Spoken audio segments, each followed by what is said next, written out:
जो सरकार वर्तमान है, डीएमटी फंड का उपयोग आप देख रहे हैं, 10,000 करोड़ से ज्यादा का घोटाले की खबरें प्रकाशित हुई।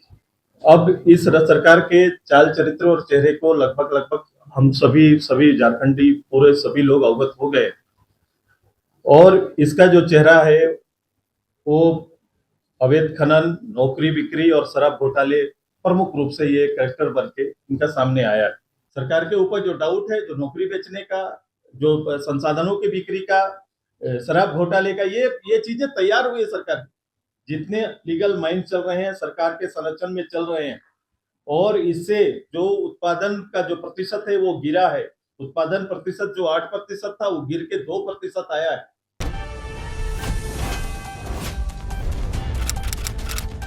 झारखंड के सियासत में एक बार फिर खनिज संपदा और छात्रों के भविष्य का मुद्दा गर्म आ गया है। आसू पार्टी के केंद्रीय अध्यक्ष सुदेश महतो ने आज केंद्रीय कार्यालय में प्रेस कॉन्फ्रेंस कर हेमंत सरकार पर जमकर निशाना साधा। खनिज सेस से इस्तेमाल में लेकर जेपीएससी सीजीएल परीक्षा विवाद तक उन्होंने सरकार से कई सवाल पूछे। जेपीएससी सीजीएल मामले में सीबीआई जांच की भी मांग की है। देखिए क्या कुछ कहते हुए नजर आ रहे हैं आसू के सुप्रीमो सुदेश कुमार महतो। चलिए हम आपको सुनाते हैं। स्वागत है आप सभी का पार्टी मुख्यालय में। आज जो अभी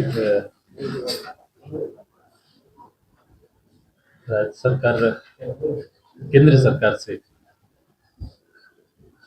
जो संशोधन प्रावधान जो आया है, उसी के संदर्भ में आज आपसे बात करने के लिए हम यहाँ पर हैं। आप सभी विदित हैं कि इस बात को लेकर कि ये प्रदेश संघर्ष से और संघर्ष का एक लंबा इतिहास के साथ आगे बढ़ा है। संघर्ष के जो आधार तैयार किए गए इस प्रदेश के गठन का, तो मूलतः यहाँ के जंगल जमीन आधारित लोगों के जीवन स्तर में अमूलचूल परिवर्तन लाने का, राज्य के प्राकृतिक संसाधनों का उपयोग उनके जीवन स्तर को बदलने के लिए, ये संघर्ष में लगभग झारखंड की पूरी आबादी, पूरा कौम, पूरा समाज इस बात से अवगत था कि अपना प्रदेश गठन होगा तो निश्चित रूप से यह संसाधन हमारे जीवन में अंतर लाएंगे। पिछले दिन सर्वोच्च न्यायालय के आदेश से राज्य सरकार को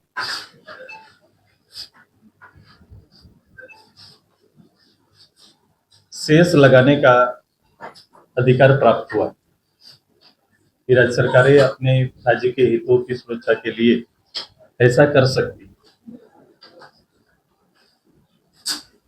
उसी पर केंद्र सरकार ने एमएमडीआर अधिनियम के तहत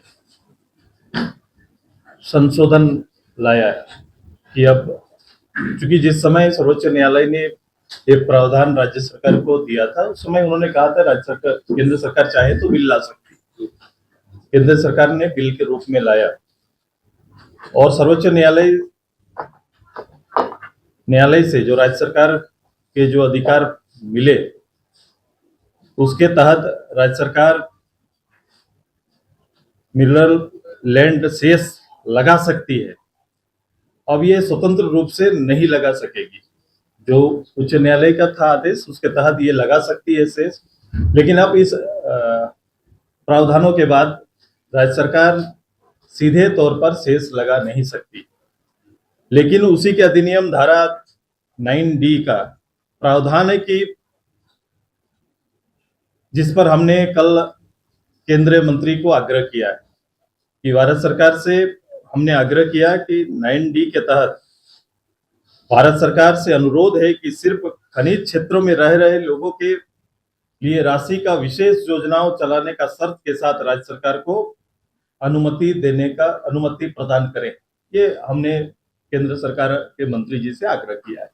ऐसा प्रावधान है, ये शर्तों के साथ राज्य सरकारों को ये अधिकार दिया जा सकता है। खनिज क्षेत्र में अर्जित राजस्व का दुरुपयोग की बातें लगातार आ रही। आप जो सरकार वर्तमान है डीएमटी फंड का उपयोग आप देख रहे हैं, 10,000 करोड़ से ज्यादा का घोटाले की खबरें प्रकाशित हुई। अब इस सरकार के चाल चरित्र और चेहरे को लगभग लगभग हम सभी झारखंडी पूरे सभी लोग अवगत हो गए, और इसका जो चेहरा है वो अवैध खनन, नौकरी बिक्री और शराब घोटाले प्रमुख रूप से ये कैरेक्टर बन के इनका सामने आया है। सरकार का मूल चरित्र पर अंकुश लगाना जरूरी है। शेष का अधिकार देने से पहले जो अभी बातें चल रही है, उस क्षेत्र के बच्चों को हम हमेशा चाहते थे कि जिस क्षेत्र में माइनिंग का काम चल रहा है, ये शेष उस क्षेत्र में खर्च हो, वहां के लोगों के जीवन स्तर को बदलने पर हो, वहां स्कूल बेहतर चले, वहां पर बच्चों की पढ़ाई के लिए पोशाक, उनके कुपोषण से बचने के जितने भी उपाय हो सकते हैं, उस क्षेत्र में प्रोग्राम चलाना चाहिए। हेल्थ के अच्छे सेंटर खोले जाएं, रोजगार सृजन के आधार तैयार किए जाएं, बेस्ट ट्रेनिंग सिस्टम वहां पर आए, ये उस प्रभावित क्षेत्र में होना चाहिए। लेकिन ये इसका दुरुपयोग करते आ रही है ये सरकार। आप देखेंगे कि ये शेष लगने के बाद शेष सरकार के साथ और अलग सरकार का साथ और इसको पॉलिटिकल ना देखें। हम हमेशा मैंने शुरू ही किया इस बात को लेकर कि राज्य के संसाधन बेहतर हो और संसाधनों का उपयोग हम अपने लोगों के लिए बेहतर कर पाए, ये प्रावधान हमारे लिए, राज्य के लिए लाभकारी है। मैं किसी दल और उसके पक्ष में नहीं बोल रहा हूँ। राज्य के लिए संसाधन होना जरूरी है, और संसाधन हमारे लिए, हमारा सपना तो इसी से बना है, हम इसी सपनों को करने की बात की है। तो हमारे पक्ष में जो संसाधन आएंगे, हम उसके हित के और उसकी सुरक्षा के लिए तो बात करेंगे। सरकार ने एक प्रावधान छोड़ा है, मैं 90 के जिक्र कर रहा हूँ, सरकार ने प्रावधान छोड़ा हुआ है कि इसके तहत कुछ शर्तों के साथ सरकार को ये शेष दिया जा सकता है। तो मैं बोला, जो डाउट है सरकार के ऊपर, मैंने कहा सरकार के ऊपर जो डाउट है, जो नौकरी बेचने का, जो संसाधनों की बिक्री का, शराब घोटाले का, ये चीजें तैयार हुई है सरकार का चेहरा इस रूप से आया है। इसलिए हम कह रहे हैं कि इसको केवल प्रभावित क्षेत्रों में उपयोग हो, ये शर्त के साथ। जैसे डीएफटी में फंड कहाँ खर्च होगा ये क्लियर रहता है, उसी तरह से ये खर्च कहाँ हो, उसके शर्तों के साथ ये शेष राज्य सरकार को आते रहना चाहिए। ये बहुमत देने का नहीं है, ये बहुमत देने का नहीं है, इसकी दृष्टि बड़ा स्पष्ट रखिए। मैं राज्य का और राज्य के हित का पक्षधर हूँ।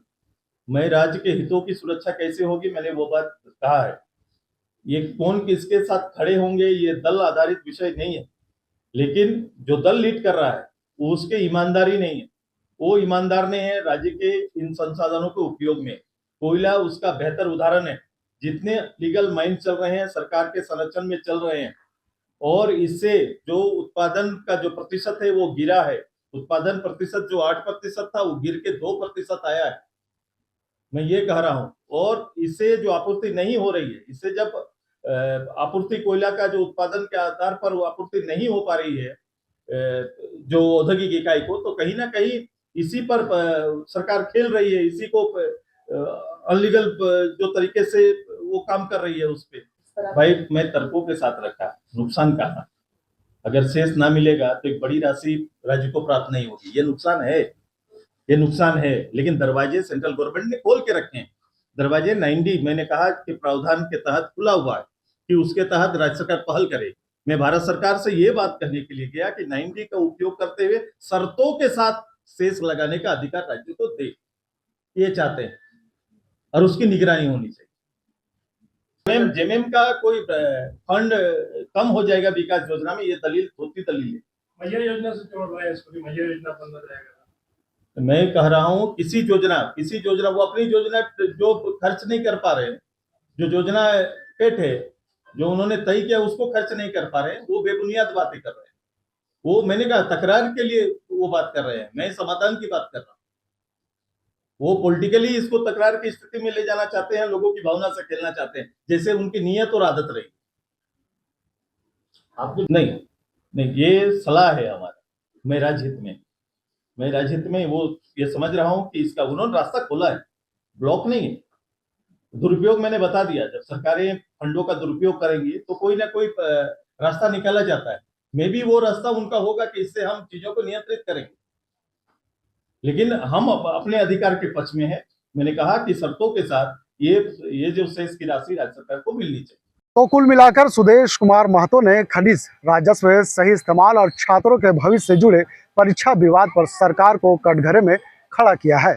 अब सवाल यह है कि सरकार इन आरोपों और सीबीआई जांच की मांग पर क्या रुख अपनाती है और क्या खनिज शेष को लेकर केंद्र से विशेष अनुमति लेने की दिशा में कोई ठोस कदम उठाती है, या आने वाला वक्त ही बताएगा। फिलहाल इस खबर के यहीं तक। सहयोगी मदन के साथ मैं नौशाद, बिहार न्यूज़, रांची।